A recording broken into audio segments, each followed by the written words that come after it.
The philosopher swordsman Miyamoto Musashi believed in a concept known as the way. He wrote, "If you know the way broadly, you will see it in everything." This way is not a fighting style. It is a universal strategy for mastery. It is the idea that by perfecting one path, you come to understand all paths. It is a philosophy for anyone who seeks to grasp the fundamental principles of their craft. It is not about learning techniques. It is about achieving a state of intuitive, correct action. Miyamoto Musashi was perhaps Japan's most legendary warrior, a man said to have fought in over 60 duels without ever being defeated. To understand this man, you have to understand his world. Musashi was a ronin, a masterless samurai. In the rigid social order of 17th century Japan, the ronin was an outcast, a wave man set adrift with no lord to serve, no clan to protect him, and no place in society. He was a man utterly alone, relying only on his wits and his blade for his very survival. He feared only abdicating his personal code. He was not afraid of his opponent. He was not afraid of solitude. He was not afraid of death.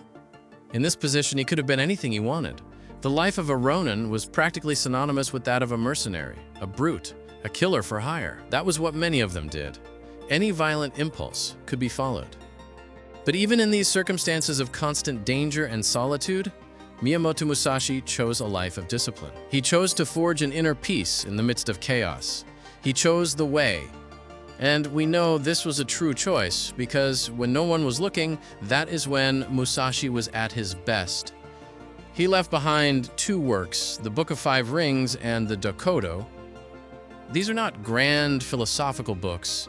They were Musashi's personal notes, written in the final years of his life, much of it while living as a hermit in a cave. They were never intended to be read by the world, much less published. They were his deepest confessions and strategies, the honest and unfiltered record of a master's mind. Musashi was a philosopher, but his philosophy was not born in a comfortable study. It was forged in combat. To prove his way, he had to face the establishment, and in the world of the sword, the establishment had a name, the Yoshioka school. They were not just any opponent. They were the prestigious official instructors to the shogunate itself. They were tradition, they were legacy, and they represented everything Musashi, the wandering ronin, was not. And so he chose to dismantle them, not just to defeat them, but to humiliate them. His campaign began with a challenge to the head of the school, Yoshioka Sujuro.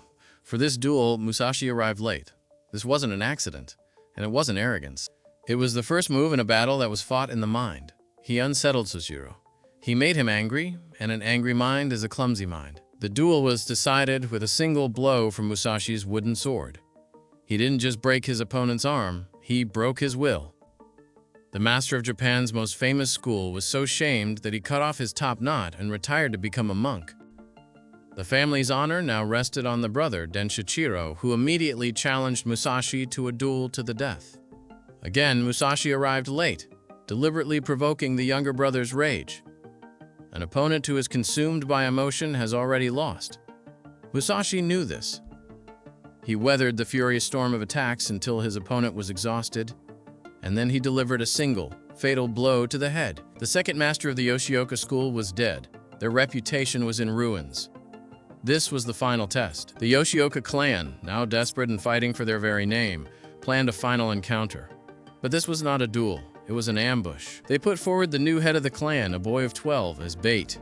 They gathered archers and swordsmen and planned to surround and kill Musashi under the cover of night. But Musashi understood his enemy. He knew their desperation would lead to treachery. And so he broke his own pattern. He arrived early. He watched from the shadows as the trap was laid. He was not the hunted, he was the hunter. When the moment was right, he emerged with a flash of steel, cutting down the boy who was meant to be his opponent. And as the ambush closed in around him, surrounded and alone, he drew his second sword. He fought his way out, a whirlwind of controlled violence, leaving a trail of bodies behind him as he vanished into the rice paddies. This battle wasn't just a victory. It was the end of the Yoshioka school. It was the moment that the legend of Musashi, the invincible swordsman who fought with two blades, was truly born. Musashi had to deal with a lot of things, and a lot of enemies. Above all else, Musashi believed that every action must have a purpose. He writes in his Earth Scroll, Do nothing which is of no use. For Musashi, this was the pinnacle of human achievement, and an unfocused life, that was the darkest place you could sink to. His dedication to ink painting and calligraphy was not a hobby. It was an extension of his way, applying the same intense discipline as he did to his sword. After all, you can't control anything else. You can't control what the world throws your way, but you can control your own actions. And no matter what happens, a master weathers the storm and dedicates himself to his craft with purpose. That is your duty as a human. Miyamoto Musashi was a man of enormous fame, but he did not believe this was inherently a good thing. Musashi did not vilify material possessions, but instead, he was cautious with his relationship to the things of the world. He chose a life of asceticism. He tells himself in his Dokudo, his final writings, "Do not hold on to possessions you no longer need, and do not seek pleasure for its own sake. Reflect on what you need to practice your craft, and value only these things. But be careful, Musashi," he tells himself, "not to value them so much that you would be lost if they disappeared. They don't matter. They're tools, but they don't matter. They don't improve you as a person. They don't make you more focused or more disciplined. Your potential is not in accumulating things, Musashi. No, the human potential is higher than that. You must live in accordance with the way.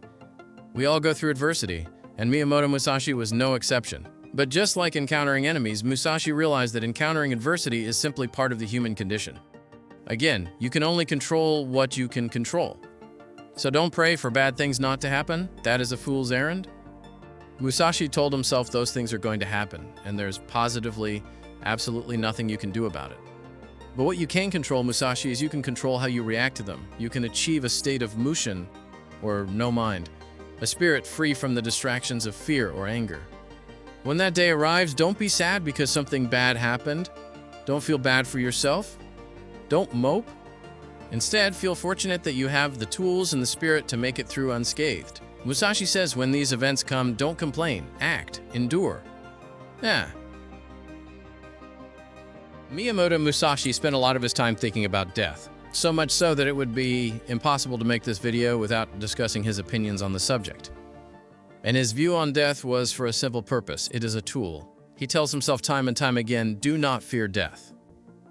It's outside of your control, so don't waste your time fearing it or fretting over mortality. Just like the way has assigned us to be disciplined, to be focused, and to reach our fullest potentials, the way has assigned us to die. Death is a duty. It is the final part of the path. So while you're here, live, be disciplined, be a master, fulfill your role in the way, and then die. Because death is also part of that role. All men die, but not all men die afraid. Miyamoto Musashi, along with a few other solitary men, was a forebearer of the philosophy known as the Way. The masters of the Way believed in many things. Their school of thought covers strategy, discipline, and a whole lot more. But there is one distinction that lies at the core of this philosophy: the distinction of distraction versus mastery. Notifications, praise, even victory were external stimuli that provided fleeting moments of engagement. But this wasn't mastery. Mastery was not so temporary. The concept of mastery was something more. It was a state of being that came entirely from within. It didn't come from being an undefeated swordsman like Musashi. It didn't come from any worldly things. The masters of the way said to achieve this state, you should live a life of focus. You should continue to better yourself and become all that you possibly can. The only failure, the only true weakness, the only true emptiness, the only thing worth fearing is to let yourself down by not achieving your potential. Because, and only because, being a master is your duty. Being a master is in your very nature.